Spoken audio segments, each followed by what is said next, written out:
বাংলাদেশ জাতীয় ফুটবল দলের এক নতুনত্বের দিন শুরু। কারণ ইউরোপের মাটিতে ইউরোপের দলকে হারিয়ে বাংলাদেশ করেছেন এক অনন্য রেকর্ড।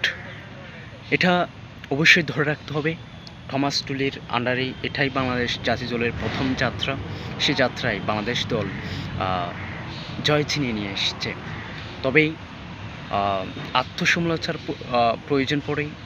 নিজেদের দল হিসেবে নিজেদের অনেকগুলো ভুল রয়েছে, যেমন গোলকিপিং পোস্টকে নিয়ে যদি কথা বলি, মিথুন মার্মার অনেক ভুল রয়েছে। মিথুন মার্মা যে একটি বল সেভ করেছিলেন সেটি একদম রেড লাইন অতিক্রম করেছেন। অনেকে বলছেন বিয়ার পোস্টে থাকলে সেটা গোল হিসেবে গণ্য হতো। যদি সেটা গোল হিসেবে গণ্য হয়, বাংলাদেশ কিন্তু জিতে না।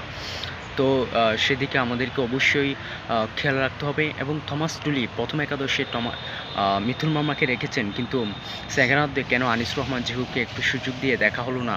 কারণ তিনি প্রথমেই একাদশে যে ডিফেন্সিভ মোডে খেলতে চেয়েছেন, পরে হাফ টাইমের পরে কিন্তু অনেকগুলো চেঞ্জ করেছেন। তিনি জায়েন আহমেদকে মাঠে নামিয়েছেন, সমীর সোম, তারপর ফাহমিদুল ইসলাম, এই তিনজনকে মাঠে নামিয়েছেন। তারপর খেলার একদম নতুনত্ব আরেক ধরনের একটু অপোজিশনে খেলার আমরা দেখতে পেয়েছি, সেটার বলাই যায়। জায়েন আহমেদ কিন্তু অসাধারণ খেলেছেন লেফট ব্যাকে।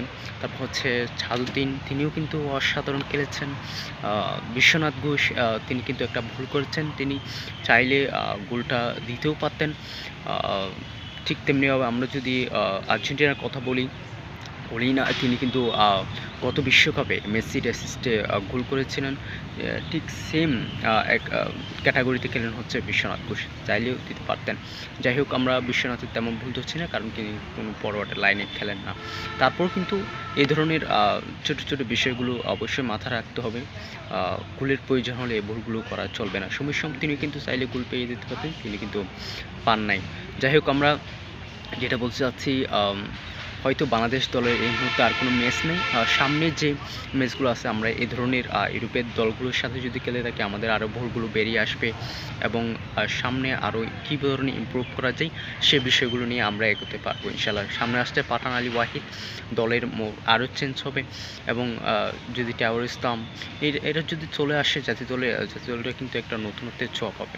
থমাস টুলি নতুন দল পেয়েছে, তিনি কিন্তু যে স্কোয়াডটা পেয়েছেন সেটা কিন্তু তিনিও ঘোষণা করেন, সেটা কিন্তু তিনি আসার আগেই ঘোষণা হয়ে গেছে। বর্তমানে অনেক কিছু তিনি এক এক খেলোয়াড়কে এক একভাবে খেলিয়েছেন। তিনি চাচ্ছেন, আসলে পরীক্ষা নিরীক্ষা চালিয়েছেন। যদি আরেকটু সময় পেত, আরেকটু কোনো এই মুহূর্তে ম্যাচ থাকতো কোনো দলের সাথে, তাহলে তিনি কিন্তু অনেক অ্যাডভান্টেজ পেতেন।